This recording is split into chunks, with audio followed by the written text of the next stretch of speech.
Welcome to the Twist of Fate channel. This is Alexander. The story is already beginning. On the bus to Carrier's Danja, a gypsy woman suddenly sat down and quietly said, "Don't drink the coffee my husband is about to bring." Before Lere could even react, her husband went out for coffee at the next stop, returning a minute later with a glass in his hand. Before we begin, let me know where you're watching from. We wish you pleasant listening. Lere stood in the hallway, unable to find her second glove. She clearly remembered placing both on the shelf by the mirror yesterday, but now only the left one was there, while the right one seemed to have disappeared. From the kitchen came the smell of burnt toast and Roman's voice, reminding her for the third time that morning that the bus was in 40 minutes. "Lere, are you coming soon? We're going to be late, and the next one isn't for 2 hours."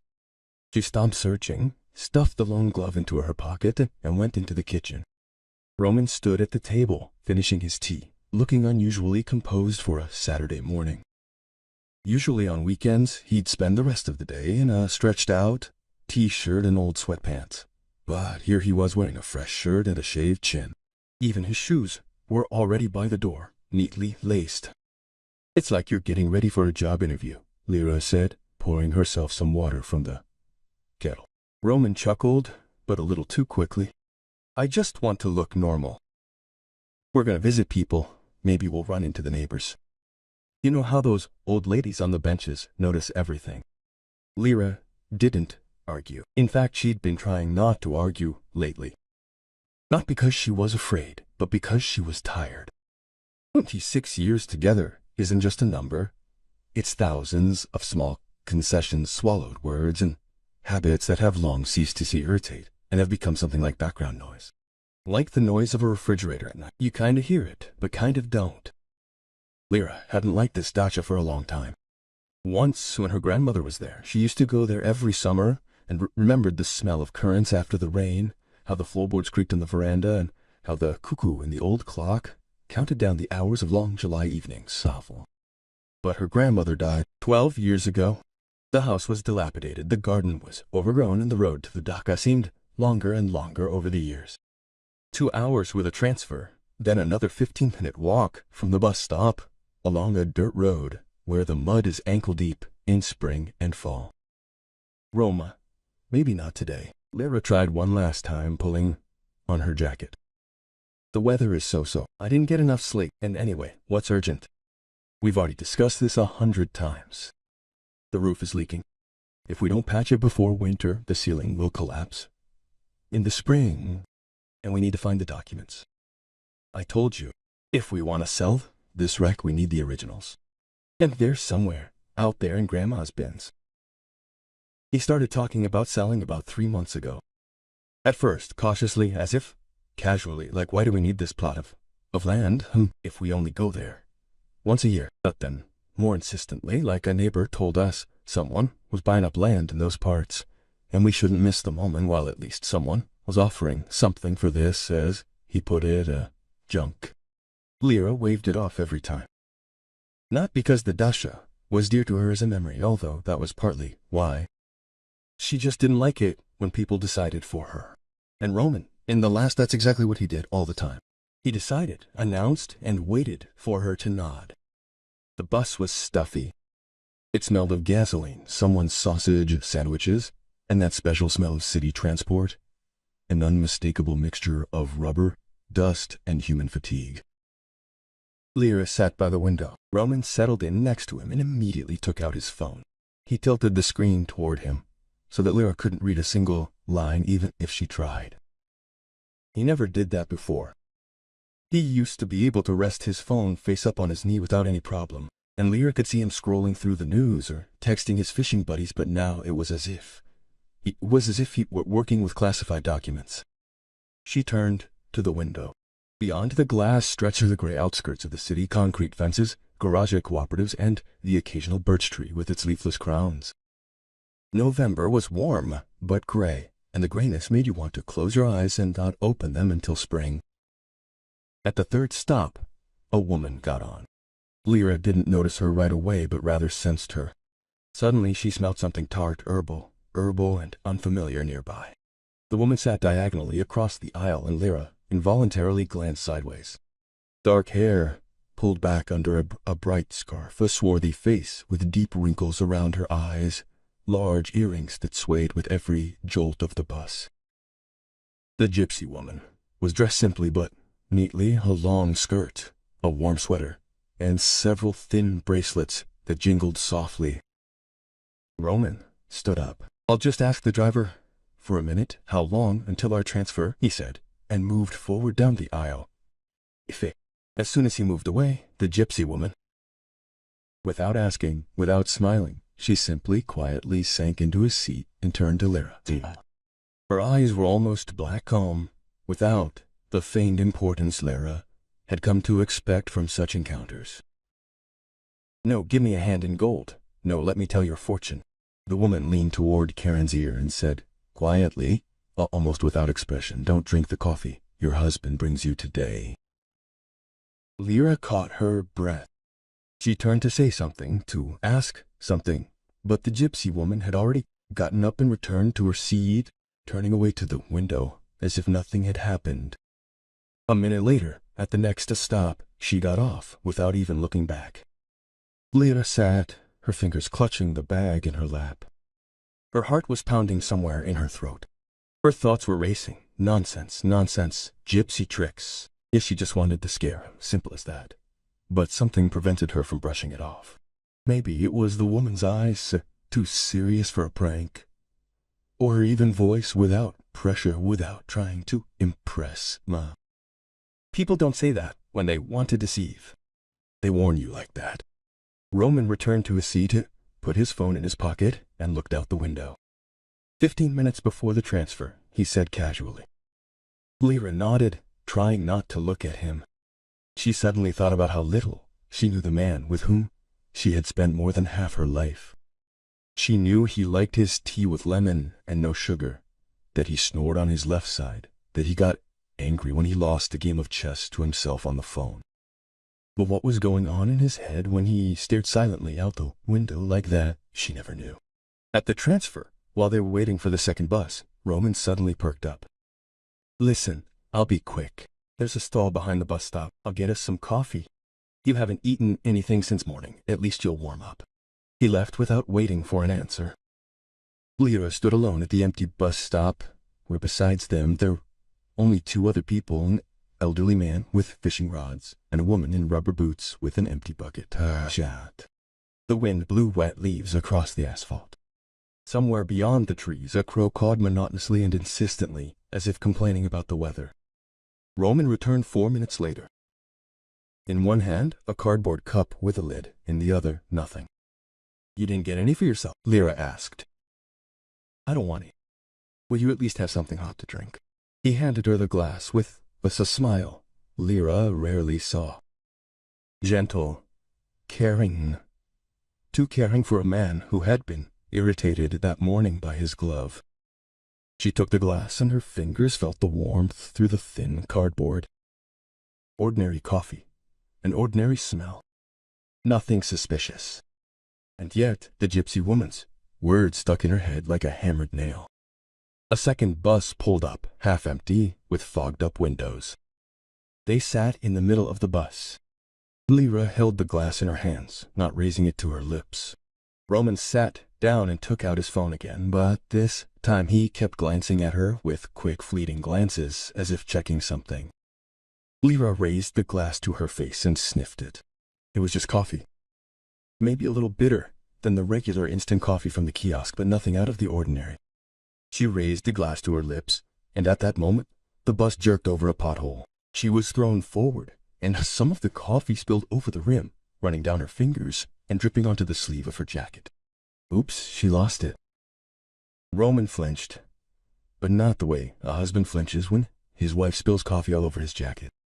He jerked toward the glass. His hand shot forward, as if he wanted to catch not Lere, but the glass itself to prevent any more spills. "Be careful," he said quickly, too quickly. "You should at least take a couple of sips while it's still warm." Lere looked at him. He looked away. There was something in that short movement, that split-second reaction, that sent a chill down Lere's spine. Not fear, no. More like recognition. As if she had long felt that something was wrong, but hadn't let herself think it through. And now she had. She raised the glass to her lips, pretended to throw her head back from the drink, held her breath, and lowered the glass. There was still some coffee left. But Roman apparently noticed the movement and relaxed a little, leaning back in the seat. That Lere simply held the glass in her hands, occasionally raising it to her face, but not taking a sip. She thought, her thoughts moving heavily, viscous, like a bus on a country road. Maybe she was going crazy. Maybe the gypsy was just crazy. Maybe Roman really wanted to buy his wife coffee as best he could. She was already a detective here. He was putting on an act. But then she caught his gaze again. He wasn't looking at her, at the glass. And there was no concern in that look. Only anticipation. The way you look at a watch when you're waiting for the hand to finally reach the right number. Lere turned to the window. Outside the glass, the forest was already stretching. Then a gas station flashed by, then the dacha fences stretched out, leaning, rotting, with peeling paint and wild raspberries growing through the picket fence. Their stop was coming soon. She discreetly poured the rest of the coffee under the seats when Roman was distracted by his phone. A brown puddle spread across the dirty floor, half smudged with mud from someone's boots. Lere crumpled the empty glass and shoved it into her pocket. The decision came not in a flash, but as a slow, heavy understanding. If her husband really had something in mind, she shouldn't shout, make scene, or demand an explanation. She had to understand what exactly he had in mind. And for that, she needed to play according to his rules. For now, when the bus stopped and the driver announced their stop, Lere stood up and swayed slightly, intentionally, but quite naturally. Roman immediately grabbed her elbow. "Are you okay?" he asked, and there was so much false alarm in his voice that Lere almost shuddered. "My head is spinning," she said quietly. "Probably seasick. And a little nauseous. It's okay. We'll be there soon. You can lie down and rest. The air's fresh. It will quickly get better." He led her along the path from the bus stop, supporting her by the hand, and Lere thought that in 26 years he had never held her hand so tightly, even when they walked along Zaxa, even when she was in the hospital after a miscarriage in the 3rd year of their marriage, and he came to her with apples in a plastic bag and silently sat by the bed. Then he held her fingers carefully, and now a tenacity. How do you hold on to a thing you are afraid of losing? Not a person's thing. The dacha greeted them with the smell of dampness and silence. Roman opened the gate, which creaked pitifully on rusty hinges, and let Lere go ahead. The path from the gate to the house was overgrown. The grass had withered, but stood neatly up to the knees, and some small white flowers peeked out between the stems, belated, not having had time to bloom before the cold weather. Apple trees stood along the fence, bare with crooked black branches, on which wrinkled brown apples still hung here and there, small and unwanted. The house looked as if it was tired of waiting. The paint on the steps had peeled off to the gray wood. Porch had sagged on the side, and one step had fallen through. Roman stepped over it as usual, without even looking. The roof was indeed missing a few sheets of slate, and Lere thought that at least he hadn't lied about that. But at least the roof really was leaking. It was cold and gloomy inside. Roman flicked the switch. The light bulb under the ceiling flickered, then came on dimly, illuminating the room with a yellowish hospital-like light. Everything was just like the last time they had visited about a year and a half ago. An old sofa with worn upholstery and a small flower pattern, a chest of drawers, against the wall a bookcase with dusty books, rugs on the floor tied Grandma's hands. A pot of dried-up aloe stood on the windowsill, and Lere automatically thought she should water it, even though there was nothing left to save. Grandma's cuckoo clock ticked on the wall. Lere was surprised. She was sure it had stopped long ago. But no, the pendulum swung rhythmically behind the glass door, and the hand showed almost the right time, although about 10 minutes behind. As if someone had wound it just recently, or as if the house itself was sustaining this last drop of life. Lere sank onto the sofa and closed her eyes. The springs creaked pitifully beneath her. "I don't feel well, Roma," she said, trying to make her voice sound weak. "True, I feel nauseous, and my head feels like cast iron." Roman squatted down next to her, put his hand on her knee, a gesture that would once have been gentle, but now seemed to Lere like a test. "Is she here? Will she get up?" "Lie down," he said softly. "I'll take a look here myself for now. You don't need to get up. Just rest, breathe. I'll open the window." He stood up, opened the window with the room, and a cold air with the taste of rotten leaves and smoke blew in. One of the distant neighbors was burning tops of grass. Then Roman adjusted her pillow, threw an old bedspread over her legs, and went out. He closed the door, but not all the way, and Lere heard him walk through the kitchen and out onto the porch. The boards creaked, then there was a step, silence, and after a few seconds his voice was heard. Quiet, muffled, but in the empty house with thin walls, the sound carried as if through a hallway. "Come. She's exhausted. We have time." Pause. He listened to the answer. Yes, she drank coffee. "In half an hour, she won't be able to think at all. Come on, don't drag it out." Another pause. "The documents are somewhere here, in the house. Grandma kept everything here. We'll find them. The main thing is to come while she's lying down." Lere lay on the sofa, not moving. She was breathing evenly, slowly, like a sleeping person. But inside everything was pressed into a tight ball. Her fingers under the bedspread clenched the edge of the duvet cover until her knuckles turned white. She heard every word, and every word hit her like a slap in the face. Coffee. He really did mix something in. The gypsy hadn't lied, and now he thinks that she lies half dead, drugged, obedient, ready to sign anything that is slipped to her. And she lies and listens to her husband call someone to rob her while she is still unconscious. Roman returned to the house. Lere heard him go into the kitchen, turn on the faucet, pour water, rattle something, apparently taking a cup out of the cabinet. Then his footsteps approached the room. The door quietly opened. Lere did not move, breathing evenly. He stood there for a few seconds. She felt his heavy, appraising gaze and then left just as quietly. The minutes dragged on. Lere lay with her eyes closed and listened to the house. The ticking of the clock, the creaking of the floorboards. Somewhere behind the wall, that same roof was dripping, probably drop by drop, rhythmically like a metronome. She tried to think, but her thoughts were scattered, and instead of a clear plan, the same thing was spinning in her head. Why? Why? Why? She never refused him anything. When he decided to quit his job 3 years ago and try his own business, even though their savings had gone down the drain, in 6 months.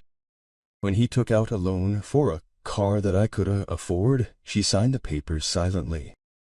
When he suggested that I go to her mother's for her anniversary, because, well, what else could I do? It was boring, she called her mother and came up with an excuse. 26 years of concessions. And this is how it ended. She's lying on the couch pretending to be asleep because her own husband put something in her coffee. Okay. After 20 minutes, or maybe a little more, Lere lost track of time. The sound of an engine was heard outside the window. The car didn't drive up to the gate, but from somewhere off to the side on the dirt road that led to the lake. The door slammed. Then quiet steps along the path, and Roman came out to meet her. Lere heard the front door creak. Then steps. The two walked into the kitchen, and a second voice came from there. A woman's. At first, Lere didn't believe it. She thought she'd misheard, that the tension and silence were making her imagine things. But the voice sounded quiet again, slightly hoarse, with that characteristic intonation with which a person speaks when she feels in control. And Lere recognized it instantly. Natasha Gerasimova. Her best friend. No, more than a friend. Almost a sister. The woman Lere met 22 years ago at the antenatal clinic when they were both waiting in line to see the same doctor. Lere was 5 months pregnant. Natasha was 4. They struck up a conversation by chance over some trivial matter. Natasha asked if she had any water with her because the vending machine in the hallway wasn't working. Lere took a bottle out of her bag, and with that bottle it all started. Then came the years. Real thick, full ones. Yeah. The children grew up together. Natasha's son, Kirill, and Lere's daughter, Alyona, went to the same kindergarten, then the same school, and Lere and Natasha took turns picking them up, feeding them, and helping with their homework. When Lere miscarried with her second child, Natasha was the only one she called at night. Natasha arrived at the hospital with oranges and 2 crossword puzzle magazines, because she knew Lere needed something to do and not think about. And when Natasha's husband died suddenly of a heart attack at 43, Lere was the first to rush to her side and didn't leave for 3 days. She slept on a folding bed, cooked bratorja, and made Natasha ate at least something. They shared everything.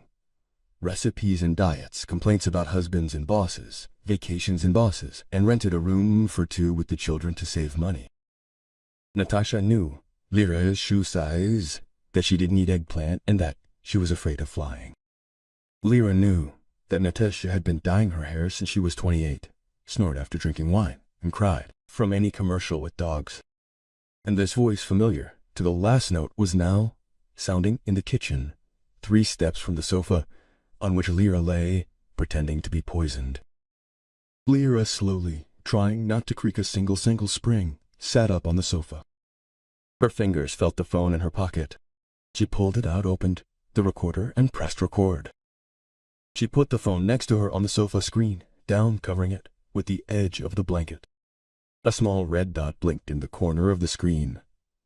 Then just as slowly she got up and, barefoot, tiptoed to the door. The door was slightly open, the width of a palm, and everything was coming through this crack. "Is she really asleep?" asked Natasha. "Yes, I'm telling you, after 20 minutes of coffee she could barely open her eyes. Now she's lying there, not moving. I checked. Roma, I don't like all this." There was something like nervousness in Natasha's voice, but not remorse. More like fear that the plan would go wrong. What if she wakes up and sees me here? She won't wake up. I know how much I've put in. She'll definitely be out by this evening. And we need 2 hours tops. We'll find the papers, I'll take a photo, send it to Ginhati, he'll draw up the power of attorney. Then she'll sign it herself. I'll say I found a buyer for the dacha, that it's urgent, that their ransom is cheap but fast. She won't get into it. You know what she's like. Natasha was silent for a moment. There was a sound. She put something on the table. A cup, probably, or a bag. And what if she does? She asked. Lere's not stupid, Roma. Lere's not stupid, he agreed with the intonation they usually use. But Lere's kind, and that's worse. Kind people believe that those around them are just as kind. She believes me. Always has. For 26 years she's believed and never once checked. Lere listened and felt the floor shift from under her feet. Not from the dizziness that the ground she'd built her life on turned out not to be ground, but thin ice, and it had just crack. She pressed her hand to her mouth, afraid the sound that would escape her throat would not be a scream. No, more like a groan. That dull animalistic groan you get when they hit you, not on the body, but somehow inside, somewhere you can't see or bandage. Okay, let's get to the point, Roman said. Explain to me again how much they actually give. And then Natasha spoke up. Confident, businesslike, like someone who's been in the know for a long time. She told Lere something she knew nothing about. 6 months ago, Natasha, who didn't give his name, only said he'd started buying up plots of land around the lake, Nasaitsa around the lake. They were planning a large gated recreation center, cottages, a sauna, a restaurant, a pier, and boat rentals. The location is beautiful, the lake is clean. 2 hours from the city. It's an ideal format for people who want peace and quiet, but don't want to travel far. Almost all the neighboring plots have already been bought. Some sold for pennies, others haggled, and got a fair price. But without one plot, the project stalled. Without Lere. Her dacha is right on the shore, Natasha explained. The main access road to the lake needs to go through her land. Without that access, they'd have to build a bypass road through the forest, which is expensive, and some security zone there won't grant permission. So they're willing to pay a whole different price for her plot. Not what the other women around were selling their 600 square meters for.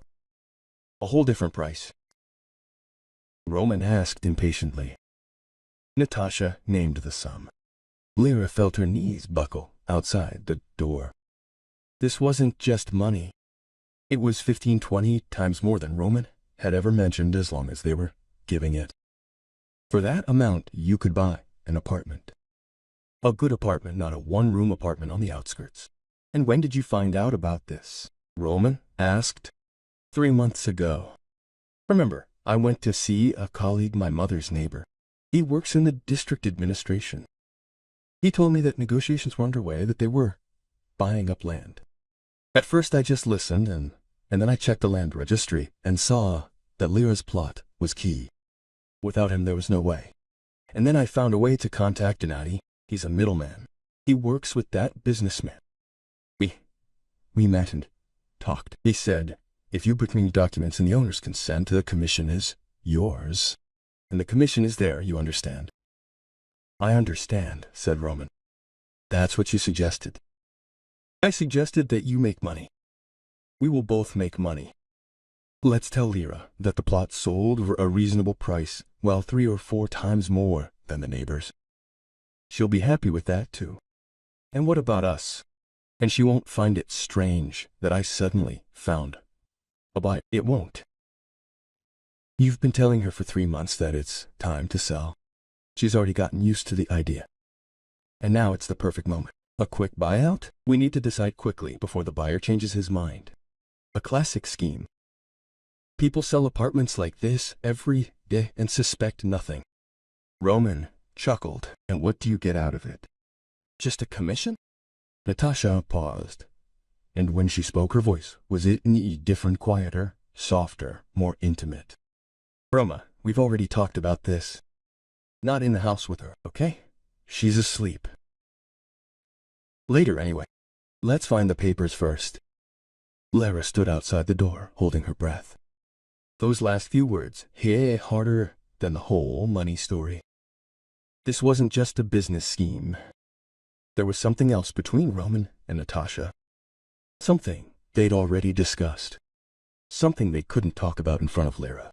And that softness in Natasha's voice, that familiar intimacy, that's not how you speak to a business partner.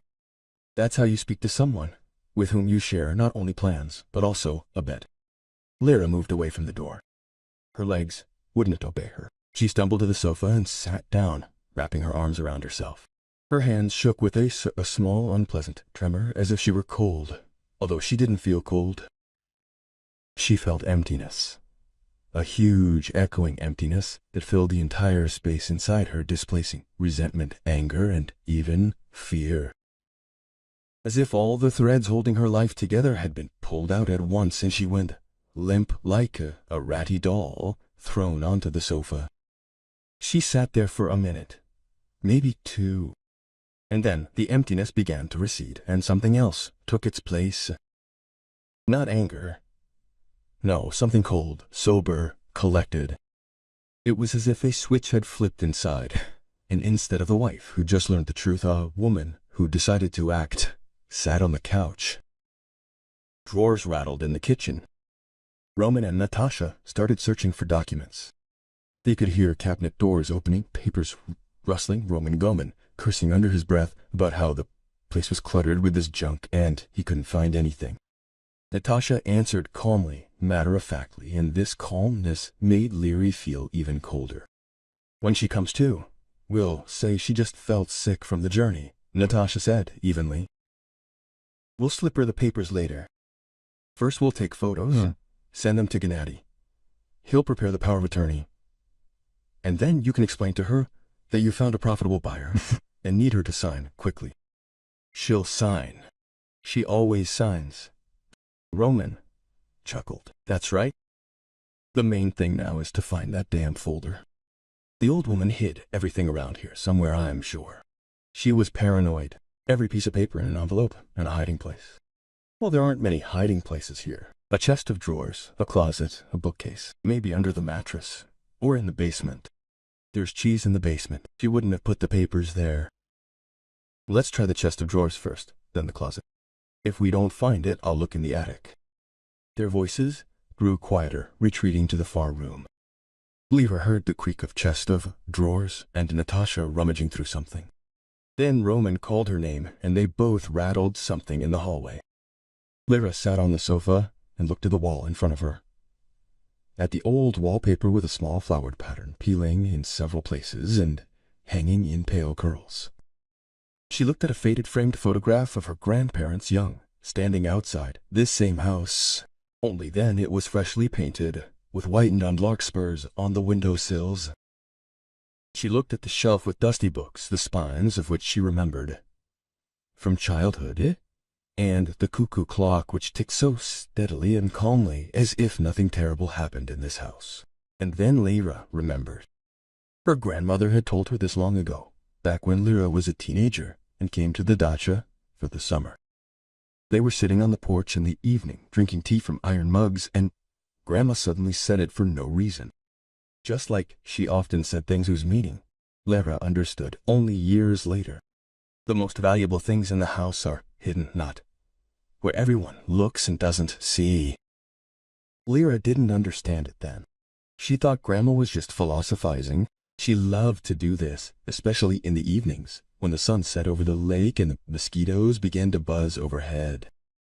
But now, sitting on the sofa in the same house more than 30 years later, Lera suddenly realized, not with a mind but with something deeper, some inner instinct that awakens when a person has no one else to rely on. She looked up at the cuckoo clock. It hung on the wall directly across from the sofa, a large wooden one with a carved house, from which a small bird once jumped out every hour and cried, "It's cuckoo." Then the mechanism broke, and the cuckoo stopped peeking out. But the clock kept ticking. Grandma wound it every Sunday carefully, with a special key she kept in her apron pocket. After Grandma's death, the clock stopped. Lera thought it would stop forever, but today it was ticking. Who wound it was unclear. Maybe a neighbor came by to check on the house. Perhaps the mechanism came alive on its own from a draft or a change in temperature. Lera didn't know it, but the clock was ticking, and the sound was the only living sound in the room, besides the muffled voices from the far side of the house. Roman hated that clock. Every time he came to the dacha, he'd grumble, "When are you going to throw out that junk? It's hanging here, gathering dust, useless. Let's at least throw it in the attic." Lera waved it off, and the clock stayed where it was. At some point, Roman stopped noticing it. The way you stop noticing a light switch on the wall or a crack in the ceiling, that an object so familiar that it becomes invisible. Precisely where everyone looks but doesn't see. Lera got up from their couch and listened. Roman's voice drifted from the far room. He was saying something to Natasha. He seemed to be cursing at her for not having the shelf nailed down. Natasha's answers were curt and dry. They were busy. Lera walked over to the clock. Her heart was pounding, so hard it was throbbing in her temple. She carefully lifted the clock. It was heavy, wooden, and held in place by two nails that her grandfather had driven into the wall. Lera was afraid to remove it completely, as it would make too much noise, but the back of the case was secured with two brass latches, darkened with age. Lera unlatched one, then the other. The back slid open, and behind the mechanism, behind the brass gears, behind the weights on chains, behind the dusty spring, Lera saw a thick paper package. Not a folder, as she expected, but a package. The documents were wrapped in wax paper and tied with twine. Grandma knew what the wax paper did. It protected against moisture, and the twine was tied with that special knot Grandma had learned from her mother and which she had unsuccessfully to teach Lera as a child. Lera carefully pulled out the package. Her hands were shaking, but she forced herself to act slowly and carefully. One false move and the watch could fall. Windio and Anna. She closed the back panel, snapped the latches shut, and paused for a second, clutching the bundle to her chest. The paper smelled of old wood and something sweet, perhaps the same oil her grandmother used to polish the furniture. Lere sat down on the sofa and untied the string. Inside were documents: a land title deed, a cadastral passport, an old site plan, hand-drawn on graph paper, and a few other papers. A contract with a gardening association, a receipt for membership dues, some certificates. Everything was neatly folded, in order, as if her grandmother had been preparing herself for Lere to find it one day and have to sort it all out. And at the very bottom, beneath the documents, lay another sheet of graph paper covered in her grandmother's handwriting. Lere unfolded it and read, "Lerochka, if you found this, it means you needed it. Our plot is still our grandfather's. It's worth good money, and will only become more valuable with time. Don't let anyone decide for you. Not your husband, not your friend, not a lawyer. Decide for yourself. You're smart, you just don't always trust yourself. And in vain. Kisses, Grandma Zina." Lere's nose stung. She folded the note back, put the package under the blanket, and only then allowed herself to close her eyes for a second and just breathe. Inhale, exhale. Once again, Grandpa knew. Not specifically about Roman, and not specifically about Natasha. She just knew that one day someone would try to decide for Lere, and she was prepared. Now she had to act quickly. Lere took her phone out of her jacket pocket. The connection at the dacha was always bad. In the house there was no reception at all. But in the garden, behind the apple trees closer to the fence, sometimes 1 or 2 sticks would appear. Lere knew this because her grandmother complained. To ring the bell, you have to go out into the garden and stand by the old pear tree, then it picks up.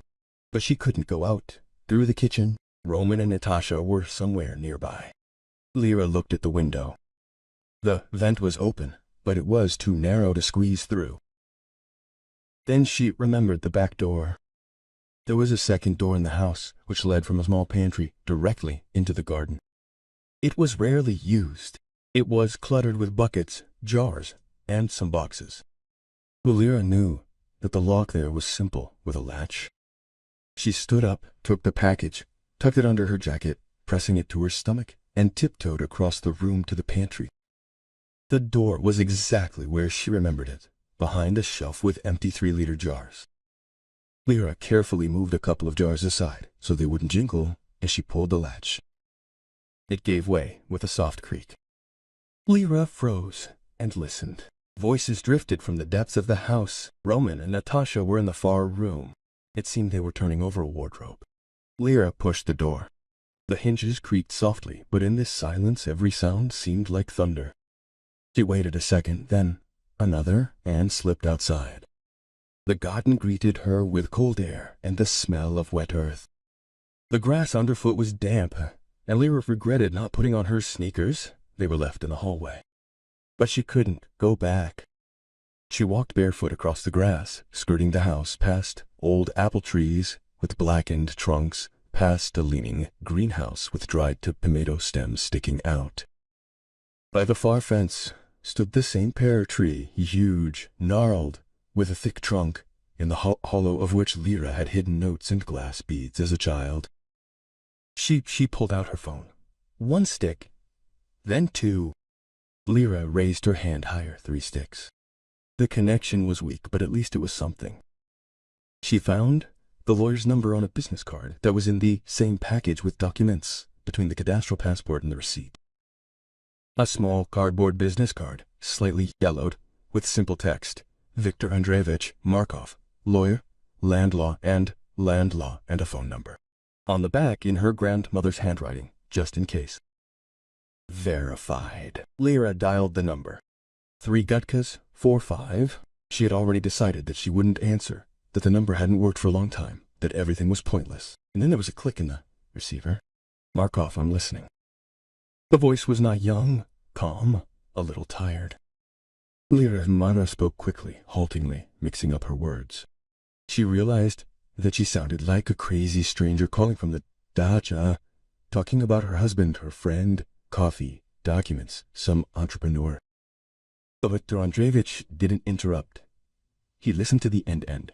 Then he asked, "Is this Zinaida Pavlovna? Your grandmother?" "Yes, I remembered her well. She was a smart woman. She told me about 15 years ago that they would come for this land someday. And she said, they will come, Vitya. The lake is nearby, the road is nearby, it's just a matter of time." She also completed the paperwork properly. We double-checked everything. Everything is clear. "Viktor Andreevich, what should I do?" Lera's voice broke. "First, don't sign anything. Not a single paper, even if they tell you. It's just a formality.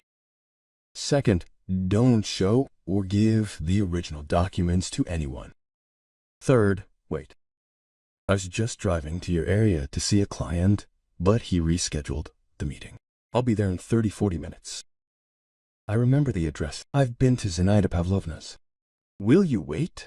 "I will wait," Lera said, and there was so much in that short word that she herself was surprised how one word could contain fear, determination, gratitude, and fatigue at the same time.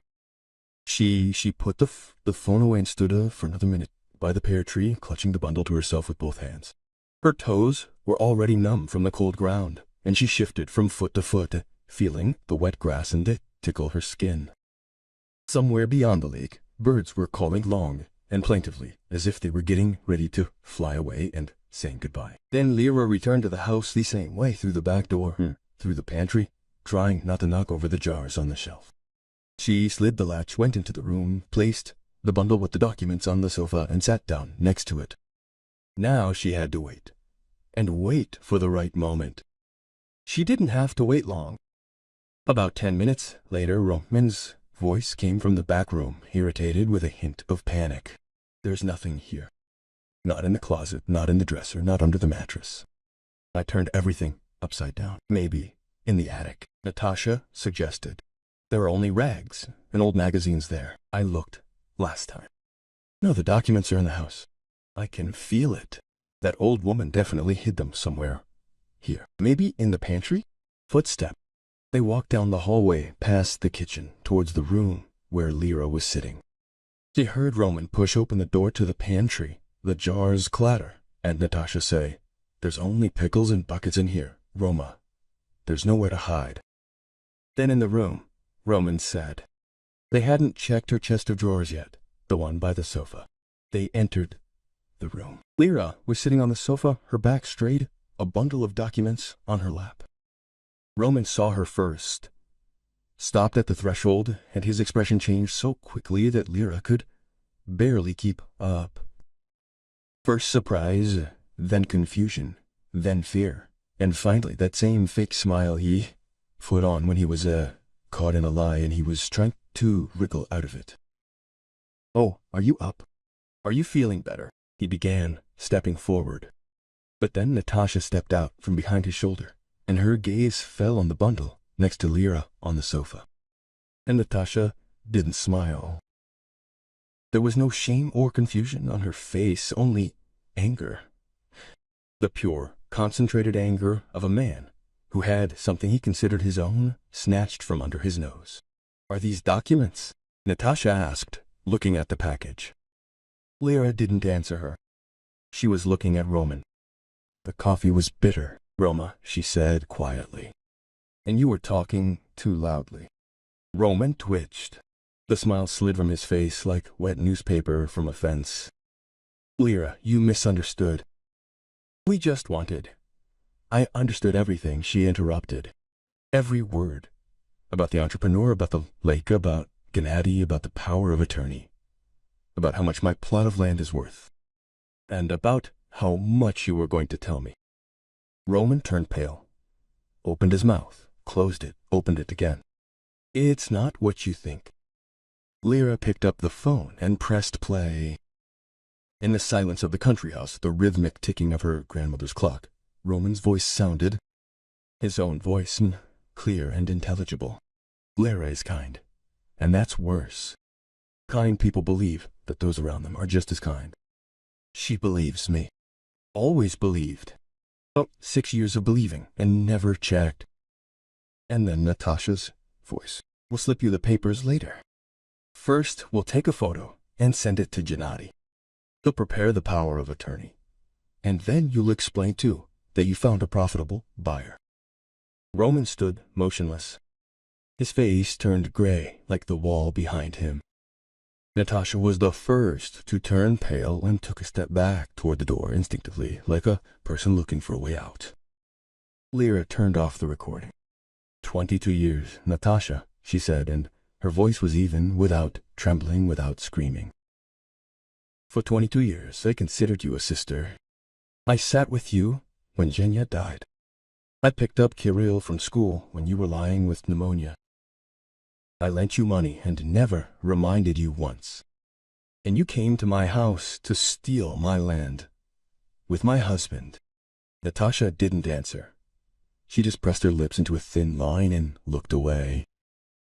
And her red spots appeared on her cheekbones, but it wasn't shame, it was anger that she was trying to contain. Roman stepped toward Claire, holding out his hand. Give me the documents. We'll sit down now. We'll talk normally, discuss everything. I'll explain to you. Wait, said Lere, and he stopped. Not because he was scared, because there was something in her voice he hadn't heard in 26 years. Not a request, not a complaint, not a concession, but an order. You won't get these papers. Not now, not later. And I'll keep the recording, just in case. Graham taught me to always have something just in case. There was silence for a minute, maybe 2. Lere could hear water dripping behind the wall, a clock ticking, and somewhere far beyond the lake, the dully thump of an engine, probably a tractor on the neighboring plot. Roman stood in the middle of the room, his arms hanging down, and looked as if the air had been let out of him at once. Natasha went to the window and looked out silently into the yard, arms crossed over her chest. Natasha was the first to break down. I'll go, she said without turning around. Her voice was even, businesslike, without a hint of remorse, as if they were talking about a failed business meeting, and not about 22 years of friendship that she had just trampled on. Wait, Roman jerked toward her. Wait, we're Roma. Natasha finally turned around, and Lere saw her face in profile, hard collected, with pursed lips. There's nothing more to do here. She heard everything. She has a recording. And documents. I don't need to be here. She walked past Lere without looking at her, without even slowing her pace. Heels clicked down the hallway, the front door slammed. A minute later, an engine rumbled outside the window. The car turned around on the narrow dirt road and drove away. The sound died away quickly, as if Natasha was in a hurry to get as far away as possible. Lesha looked out the window at the empty yard, at the flattened grass where the car had just been parked, and thought that in 22 years Natasha had never left her house without saying goodbye. Even when they argued, and they argued rarely and over trivial things, over the children, over some nonsense like whose turn it was, take Elena and Kirill to training. Even then Natasha always hugged her at the door and said, okay, don't sulk. I'll call tomorrow. But now she walked past him like she walked past furniture, like she walked past an object that was no longer needed. Roman stood in the middle of the room and was silent. Lere saw how he was trying to collect his face to find an expression that would suit the situation. Guilty, offended, making excuses. He went through his options, like sorting through shirts in a closet, and none of them suited him. Lere, he finally said, listen, I know how it looks, but I really wanted the best. For us, for the family. You understand, this money, it would have changed everything. We would finally live normally. We would have changed the apartment, the car. Maybe we would finally go to the seaside like normal people, and not to these sanatoriums with cockroaches. Roma, Lere interrupted quietly. Did you put something in my coffee? He stopped himself. It was just a sleeping pill. A regular one from the pharmacy. Nothing dangerous. I would never. You put sleeping pills in my coffee, she repeated slowly, as if tasting each word. He brought me to the dacha, laid me down on the sofa, called my friend and started looking for my documents so he could sell my land behind my back. And you say you wanted the best. Roman looked away, looked at the floor, at his shoes, at the doormat, anywhere but at her. Lera, we would have sold it later anyway. You yourself said you didn't need the dacha. I just wanted to speed it up. You wanted to steal it, Lera said. Not speed it up. Take the Ukrainian woman for yourself, and Natasha. At the mention of Natasha, Roman flinched as if he had been slapped, but remained silent. And this silence said more than any words. He didn't deny it. He didn't say there is nothing between us or you made it all up. He simply remained silent, and in then that silence, Lera heard confirmation of everything she'd been afraid to think. She sat on the couch, looking at the man she'd lived with for 26 years, and didn't recognize him. No, he was the same in appearance, a little flabby, with a receding hairline, with the familiar crease between his brows. The same arms that once hugged her after work. The same voice that sang happy birthday to her every September, off-key but diligently. The same man, and yet completely alien. As if someone else had been living next to her all these years. She simply didn't notice, because she didn't want to notice. Outside the window, she heard the engine of another un-Natasha car. Heavier, smoother. The car stopped at the gate, the door slammed. Footsteps on the path. A knock on the door, confident, quiet, businesslike. Lera stood and went to. Roman jerked after her, but stopped as if he'd run into an invisible wall. A man stood on the porch, a short, stocky man in a dark coat carrying a briefcase, scuffed to a shine at the corners. His face was tanned with deep wrinkles around the eyes, like a man who spends a lot of time outdoors. His gaze was calm, attentive. Lera, he asked. I'm Victor Andreevich. We spoke on the phone. Come in, she said, stepping aside. Victor Andreevich entered, looked around, nodded at the clock on the wall as if to an old friend, and walked into the room. He saw Roman, glanced at him briefly, and said nothing. He sat down at the table, put down his briefcase, opened it, and took out his glasses. Show me your documents, he asked Lera. She handed him the package. The Victor Andreevich untied the string carefully, without cutting it, like a man who respected the customs of others, unfolded the waxed paper and laid the documents out on the table. He read silently for several minutes, turning the pages, checking numbers, dates, and signatures. Then he took off his glasses, placed them on the table, and looked at Lera. Everything is in order. Zinaida Pavlovna has completed all the paperwork flawlessly. The lot is registered in your name. The transfer of ownership is by will. Everything is in order. The cadastral passport is current, the boundaries are defined, and there are no encumbrances. He paused, then turned to Roman. Now I will explain the situation so that everyone present will understand. The lot in question is located in an area of active commercial interest. Without this plot, the coastal development project cannot be implemented. The access road to the lake runs along the boundary of the land. This means that the market value of the plot significantly exceeds the value of the neighboring plots. I will not disclose specific figures in front of strangers. He looked at Roman, but I'll put it this way. We're talking about sums that allow the owner to make decisions without haste and without pressure. Roman paled even more, if that were possible. Victor Andreevich continued, in the same even tone. Without the owner's personal presence, and without the original title documents, no transaction is possible. A power of attorney issued without the owner's knowledge, or through misrepresentation, is legally null and void, and may become grounds for criminal prosecution. And if we add to this the fact of the use of psychotropic or sedative substances without the person's consent, if I understand correctly, this involved the use of sleeping pills, then we're no longer talking about a family quarrel, we're talking about a criminal offense. Roman opened his mouth. Wait, I didn't mean to. It was just a sleeping pill, an ordinary one. Just a sleeping pill, administered without consent, and with the purpose of depriving a person of the ability to control their actions, that's a crime, Viktor Andreevich said calmly.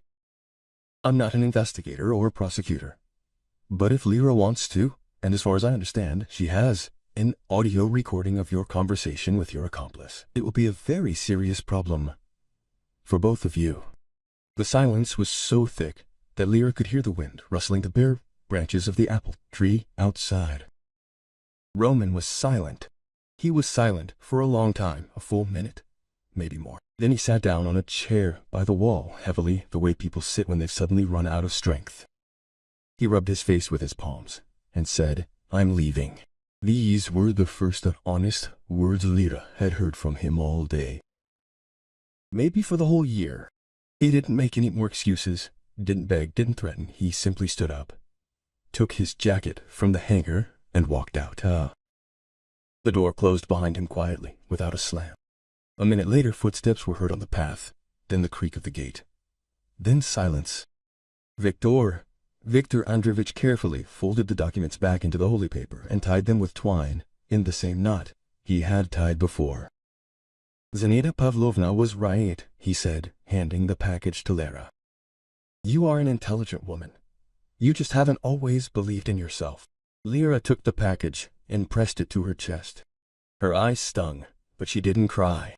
She would later understand that at that moment the tears simply couldn't break through everything she felt. Relief, fatigue, bitterness, and something new, unfamiliar, like strength.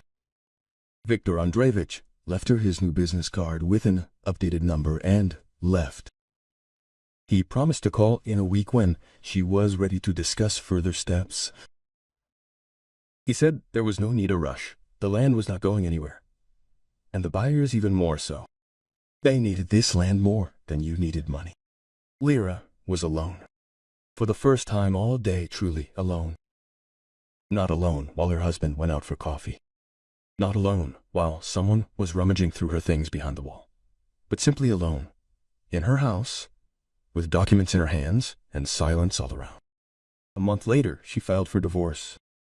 Roman didn't resist.